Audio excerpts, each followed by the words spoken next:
नमस्कार, आप देख रहे हैं दैनिक साथी हरियाणा। साथियों, भाजपा यूं ही विश्व की सबसे बड़ी पार्टी नहीं बनी होगी, इसके पीछे बड़ी वजह रही होगी अथक प्रयास। इसका एक सीधा सीधा प्रमाण भी दिखाई दे रहा है।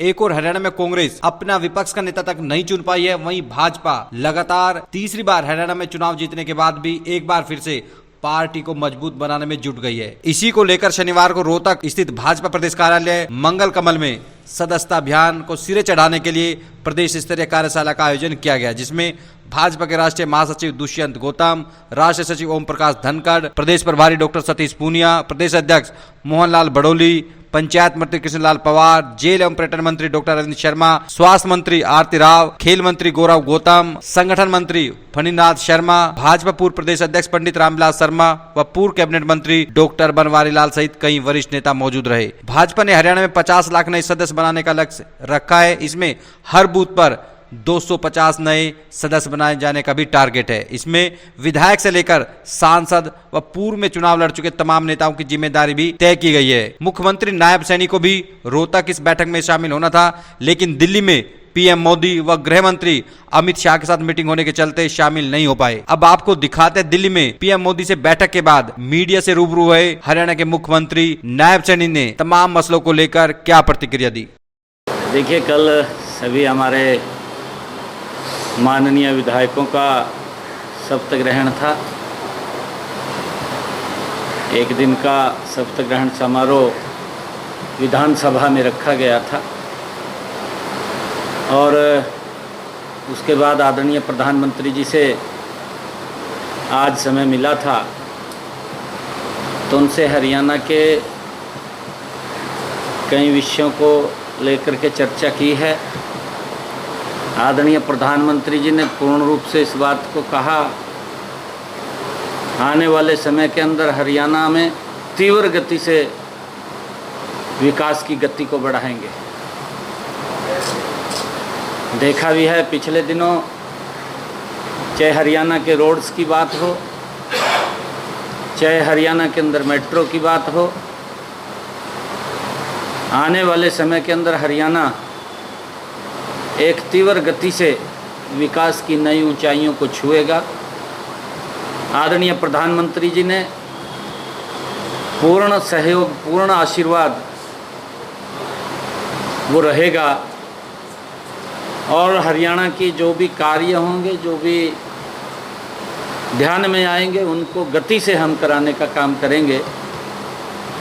कई विषयों के ऊपर आदरणीय प्रधानमंत्री जी ने पूछा है, चर्चा की है और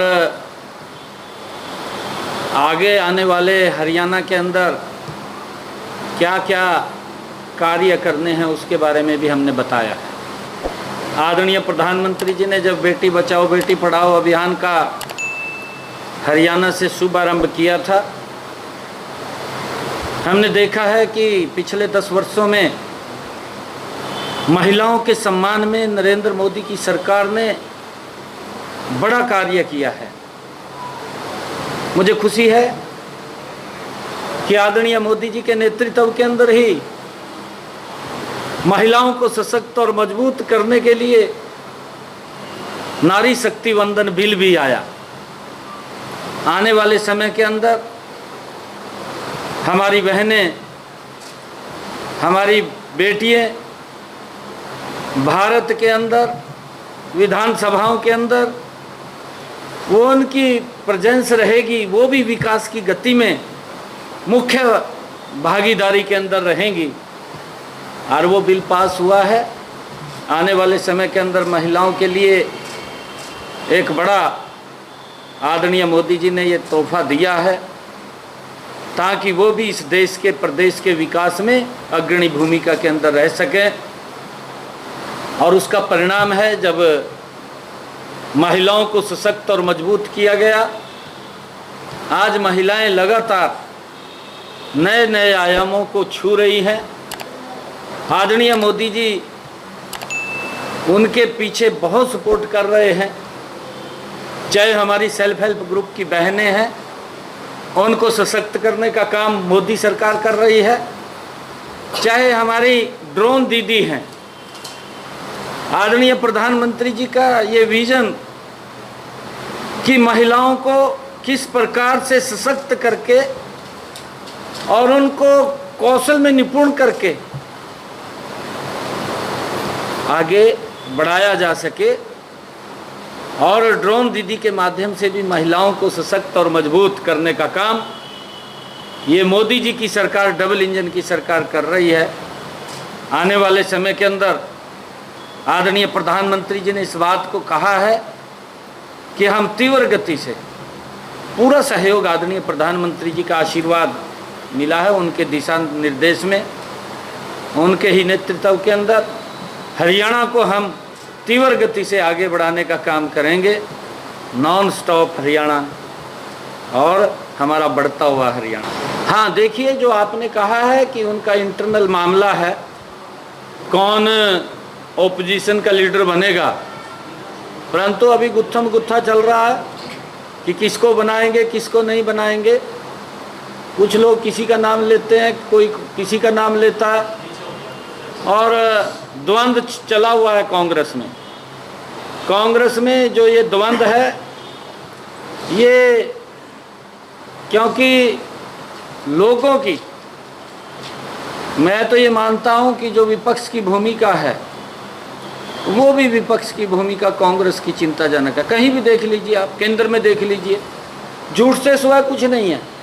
ये खड़े होते हैं, मुद्दे पे बात नहीं करते, झूठ फैलाने का काम करते हैं, लोगों को गुमराह करने का काम करते हैं। देखिए, क्योंकि गीता जयंती को लेकर के भी चर्चा हो रही है,